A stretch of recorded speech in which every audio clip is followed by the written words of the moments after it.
right, we're making it through. We're powering through to the afternoon. I'd like to thank you all for hanging out. We now have another panel coming up. This is going to be moving to Sec DevOps in software creation, hosted by David Mahdi. Put your hands together, please.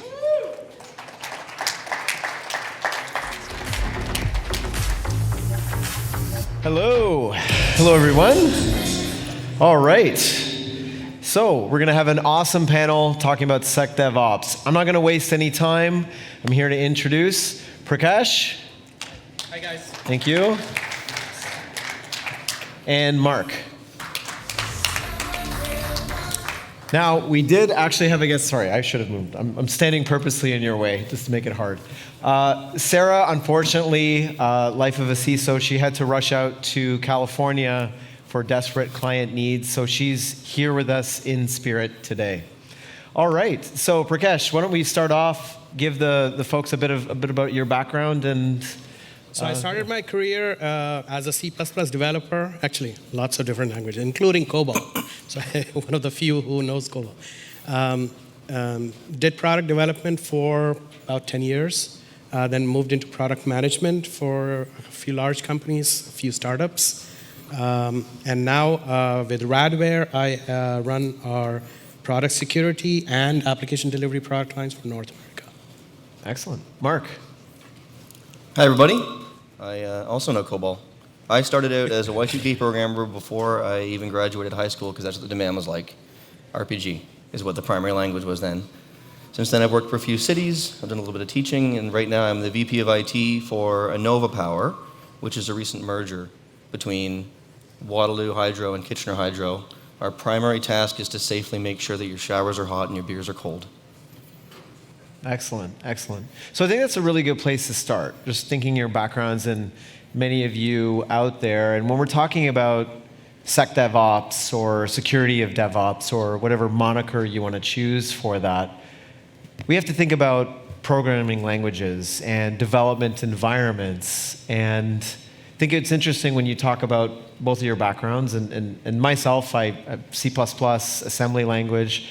I never really trusted object-oriented because I never really, security person, I just didn't know what was in the libraries and what things were being referred to. It always made me uncomfortable. So knowing assembly language, I was a bit neurotic that way. But why don't you talk about, both of you, your experiences and thinking about the evolution from, coding, object-oriented programming, to now dealing with containers and infrastructure as code, reflecting on your past and that evolution and what you've seen in your organizations.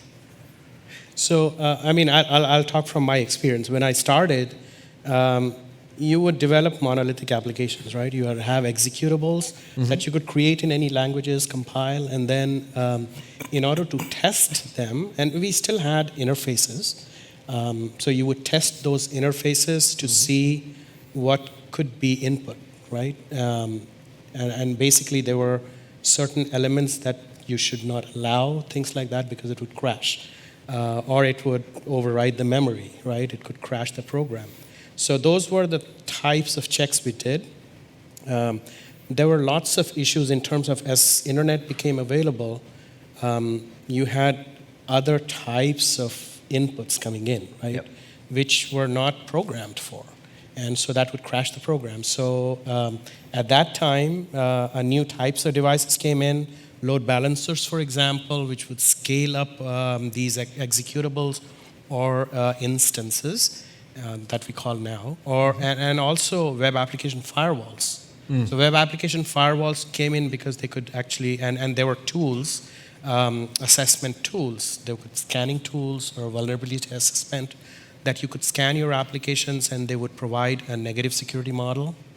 And you could then prevent, and this was before OWASP came in, right? Yep. So you could program to prevent those negative types of uses, right? Yep. And so that was initial start for, how do you protect your programs and SecOps, yep, right? And so DevOps now is prevalent because the way we build programs are very different. There's a pipeline. You would actually create microservices, and these services are distributed, and so function as a service. and elements of these programs could be a third-party program. Yep. And as we've seen with new types of attacks, like form jacking, I don't know whether you've heard of the recent types of attacks that are taking place. They're form jacking because many of the applications are now composed, and it could include a third-party program. So if they are hacked, and part of your pipeline or part of your executable, when a malicious intent is there, that could then affect your programs. Well, I mean, when we're talking about that too, we have to think about the prevalence of bots. And we were just having a little chat backstage as well about Chat GPT and how that can lower the bar for a lot of aspirational bad actors, I guess you could say, being able to come up with these things quickly. But I mean, that's certainly all these things that we need to think about. AI is a huge thing, both for protecting your programs, but also for hackers to create new types of tools.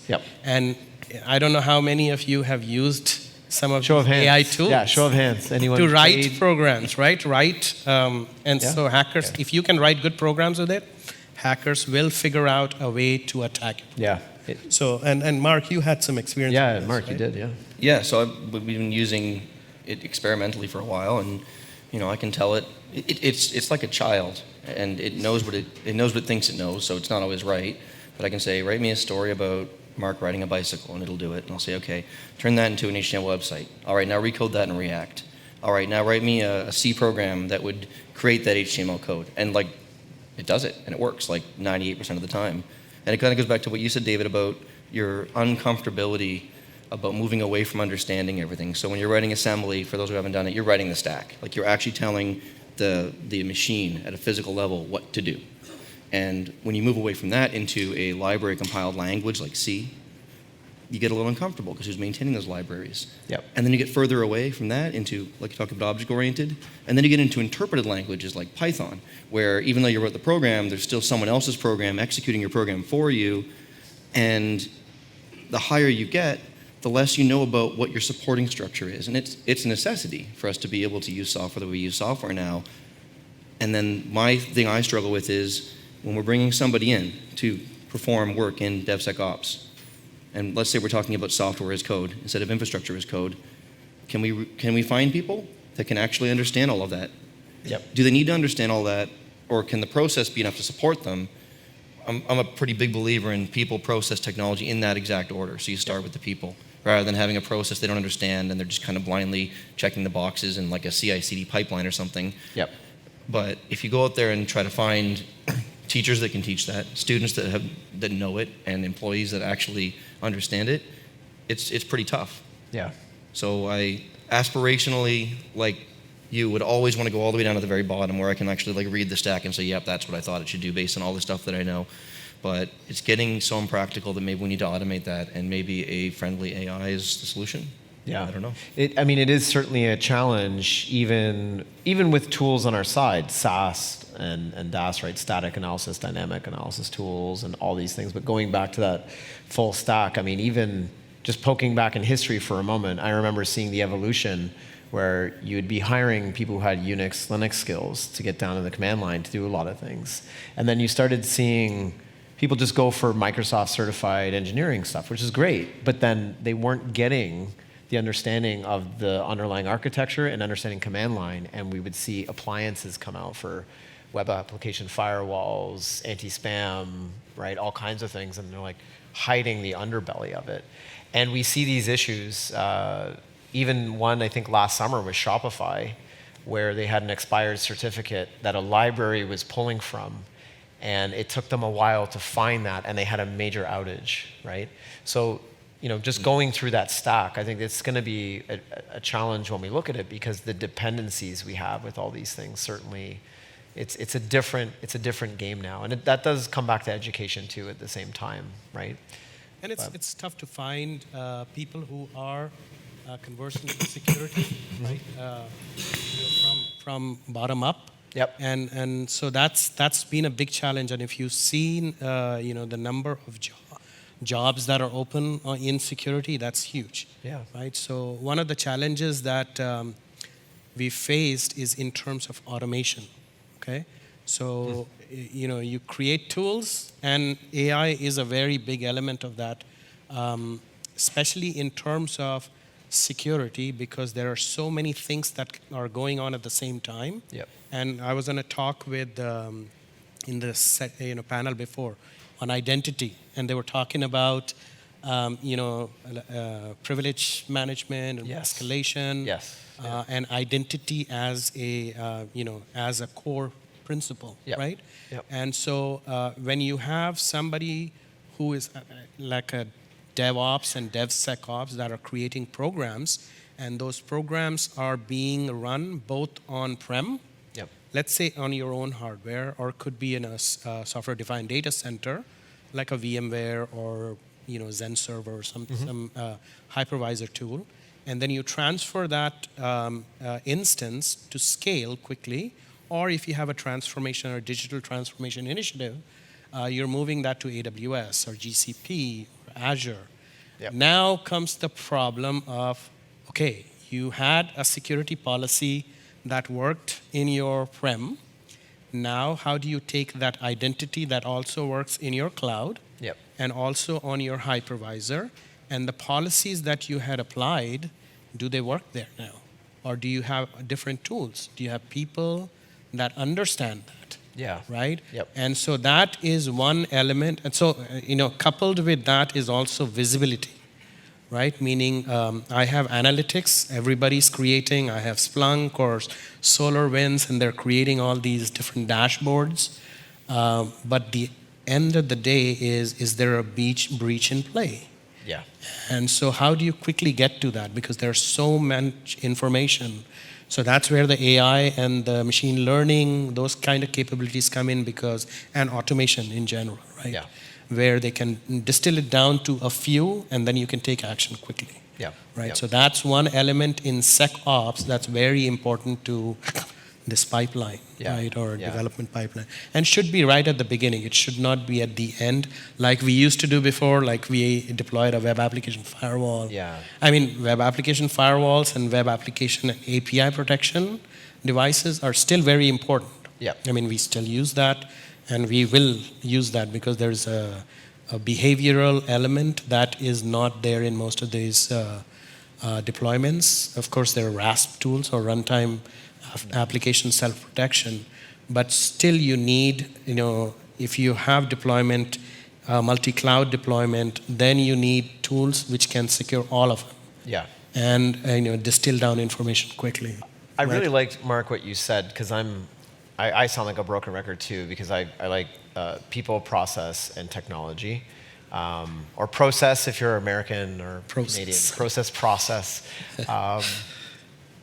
I never noticed that. I'm interested, Mark, as a practitioner and you running a team, when you map it back to that, and thinking about getting DevOps right, what are some of the key things across those areas? So let me start by just going back to, you bring in some application development people, because I suspect this is generally a new topic, so not everyone knows what the heck we mean when we say DevSecOps.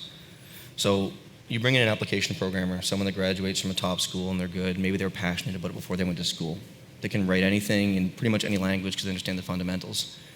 But if when you bring them in, and what I'm doing here is I'm separating the process and technology. So the people part is a person that can write an application, but they can install an operating system as well, and all of them. And they understand how the kernel works. And they could probably write a kernel patch if they had to, because there's that overlap.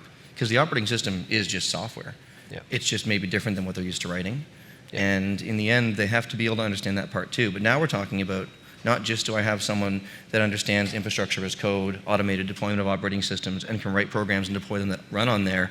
Now I'm throwing security in there too. Yeah. So this person is a master of computer science in general. And so now they understand not just that they have a program that runs in an operating system, which they understand how the operating system works, they understand what a CVE is. They understand what the severity differences are. They know how to demonstrate and practice executing an exploit on it and proving to themselves that it's patched. And then they can step back and say, okay, how do we automate that in the pipeline? So almost like security as code. Yeah. And that's separate from the process, which is, so you need that person probably, at least as your team lead, And then you have to define a process that has scaffolding around it to make sure that people don't accidentally not do that stuff. Just like we have CI/CD, like something like Jenkins, for example, and maybe it has something that scans the code in the middle, but that's different than making sure that you're coding right to begin with. Yep. Because not all errors are things you can find, in scanning. I mean, you'd want to have your software people understand, API permission errors versus buffer overflows versus, and what language are they working in, and what does their framework protect them from as they're coding. Yeah. Which means they need fundamental understanding. And I think, and I won't say I have it, I don't. It's not like we don't write code, but we aren't evolved to that point yet. We're just now getting to infrastructure as code, fully deployed, immutable instances of machines that no one can log into. If you want to make a change to the configuration, rebuild it from scratch. Yeah, yeah. I just want to do a very quick show of hands in the audience. Who in their organization you have an explicit group that's charged with, across the organization, SecDevOps? Show of hands, who has that? One, okay. Who feels like it's kind of decentralized? You have that, it's decentralized? Okay. And then who's on the journey? It's not explicit at all, but you got DevOps. Who has DevOps at least? Okay. I would expect everybody.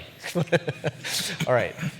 I guess the reason why I was asking that question was just to kind of illustrate the fact that we, I think, as a community around the world, we're on a journey where many organizations have started with DevOps and then they're recognizing that there is security. And I think when you think across those people, I know myself, I've helped guide organizations build a center of excellence so that they might have different departments, but there's virtual teams because they've got at least some standard that should apply across the organization. But it's such a new area, and organizations are still, when we go back to the shared responsibility model, you still have on-prem.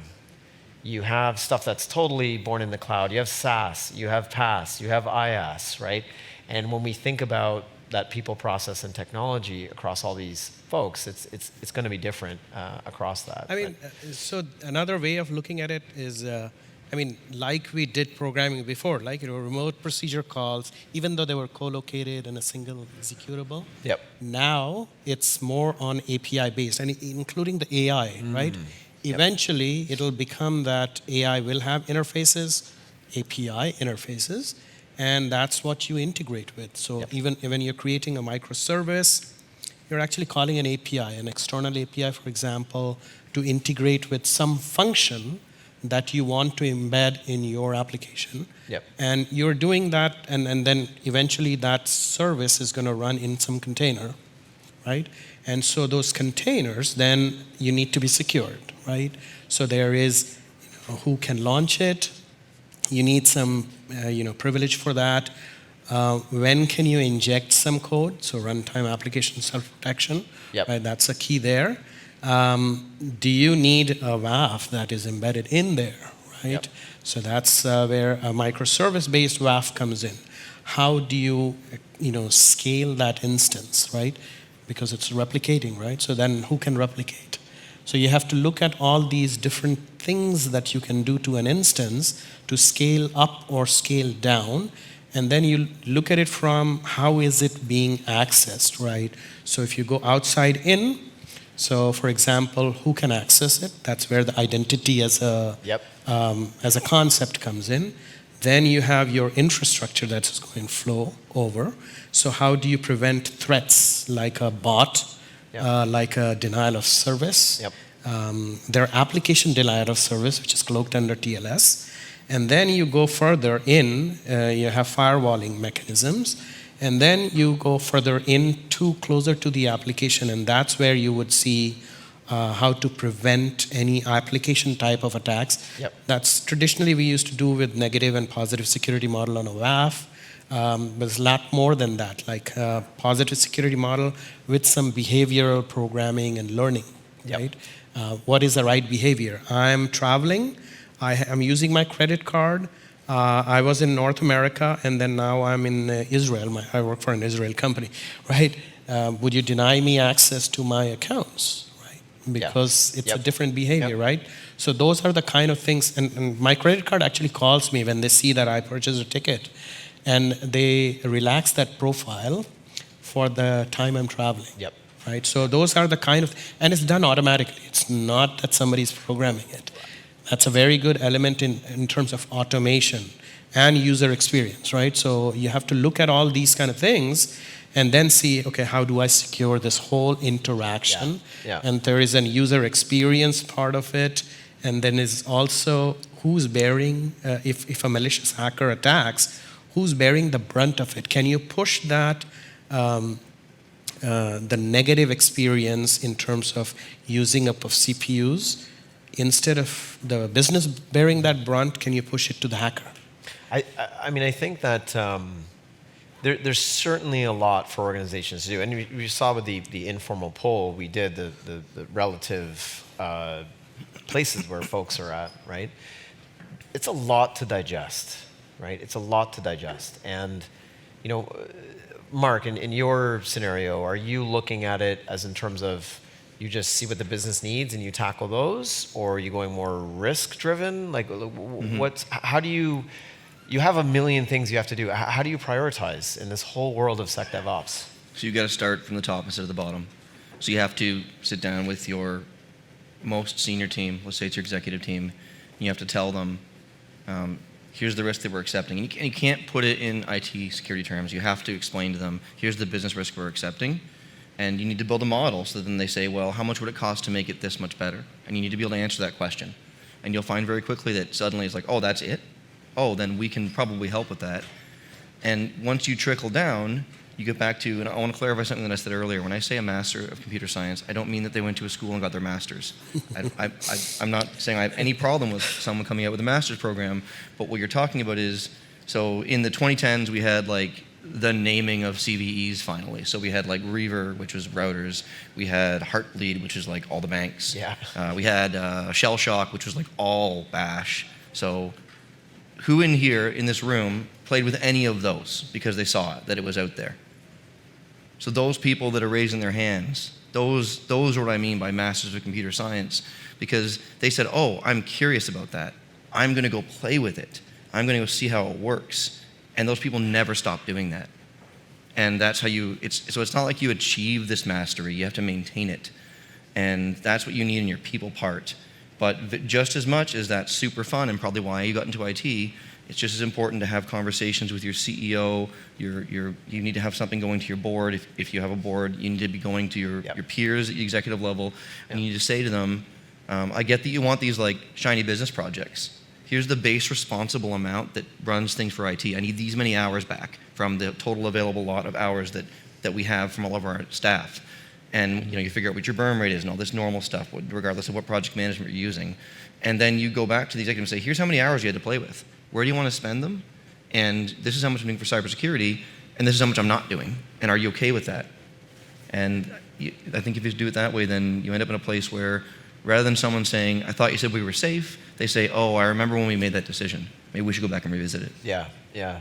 It's interesting because it comes back to, with this being such a big, bold world, and I know for myself, I did a lot of work on machine identities. There's obviously, you think about humans accessing all these things, but you have to think about the organization using automated processes, and that brings you down a whole other path. So I think, Mark, if I'm just to kind of think about your situation, and if we reflect back on Jeffrey Wheatman's presentation, which he gave yesterday on communications, right? I think if you're going to the board or going to senior leadership and you're talking about like SaaS and DaaS and the shared responsibility model, and they look at you like you're speaking what I think Jeff spoke Elvish or whatever language that was. That's what it sounds like to them. Yeah. Right? And I'm sure to some of the people here, when we're talking really quickly about some of these cloud security models and DevSecOps models, it sounds like alien language. It might as well, right? In many ways. I guess my question for both of you would be, what would be good ways to package up delivering, hey, we need to do something about, maybe it was a type of security hole we have, or investing in a process, or investing in more people. What would be your best recommendation to tie into something? That's too low level. You have to design a program that they won't understand right away, with KPIs that are consistent and make sense and are explainable. And then you have to stay true to that, run it, update it, and communicate constantly. And over a period of 2 years, they'll understand and then start to be curious enough to direct you. But you can't talk about a specific flaw. You have to talk about the programmatic way that you're managing security at the highest level that is business direct impacting, and then get their heads wrapped around it. And you're right, the first few meetings, you'd be like, why are you bringing us this? Yep. Yeah, I mean, I would look at it from some statistics in terms of what does a breach mean to the business, right? Or what does an attack mean to a business, right? So if you can measure, what kind of attacks you're getting. I mean, we have, in our data centers, we measure, what kind of attacks we're getting in terms of application attacks. What is that compared to previous quarter last year, right? Or threat vectors that are coming in. We have tools that can actually run that. We run in an customer environment to show them, where their current state is. And those are the kind of things that opens up their mind of, what is at risk. And it's all about risk. Okay, or managing risk. Yeah, it is a bit of a tough challenge on one hand because I think in some cases it can be aspirational to think about risk. Yes. We want to think about risk, but we ultimately all come down to the compliance checklist. That's right. Right. How do we square that? Maybe as more of a final way to wrap up the panel. And Mark, I'll start with you. Thinking of DevOps, all of the stuff we talked about, and battling out that compliance versus risk. How do you ultimately boil it down? If you have to make one decision on certain things, how do you ratify that? How do you deal with that? So I'd say you start by chasing safety over compliance. So rather than write a policy, patch a process or hole, and explain to everyone that's what you're doing, because you're not going to hit your compliance goals necessarily right away. Okay. And there's something that I think it helped me a lot. It's not new, but there's a book by Douglas Hubbard called How to Measure Anything, and it tells you how to do a quantitative risk assessment. So you don't say a breach is going to cost us $500 million. You say a breach is going to cost us between $20 and $600 million. And when they say that's a huge range, you can say, well, we need to spend more time measuring what's really going on if you want a better answer. And then that drives your business towards getting better decisions. And the book's quite good at taking you through the process of how you might do that. And when you give people numbers that matter, it's not like, oh, there's these many security holes. It's like, here's the dollar impact. Likely in the next 5 years, this is going to happen. So you might say, okay, we know it's between 150 and 300 million. Maybe we should spend 4 million on it. I've seen situations where companies have had a digital certificate expire, and they're like, they might have an outage because of that, because there was a lack of a people or process, or someone wasn't there to get the alert, whatever it might be. That is a part of DevOps. When you're operating these environments that are using certs. But they would say in the industry for crypto people and PKI people, when I say crypto people, not blockchain, I'm talking cryptography, PKI, they say don't let an outage go to waste. Use that as a business case to fuel precisely what you're saying, to say, look, you can read the headlines about T-Mobile having 37 And to fix million. it for real, not just get it back up, right? If you're down for an hour and you make it go 3 and you fix the root cause instead of coming up in an hour and a half and like it's going to break again in a week.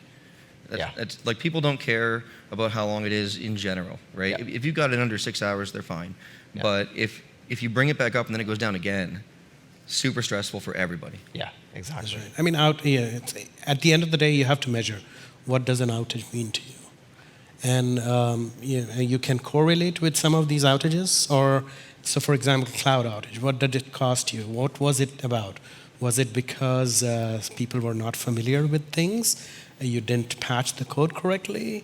Or was it an outage because of certificate expiry?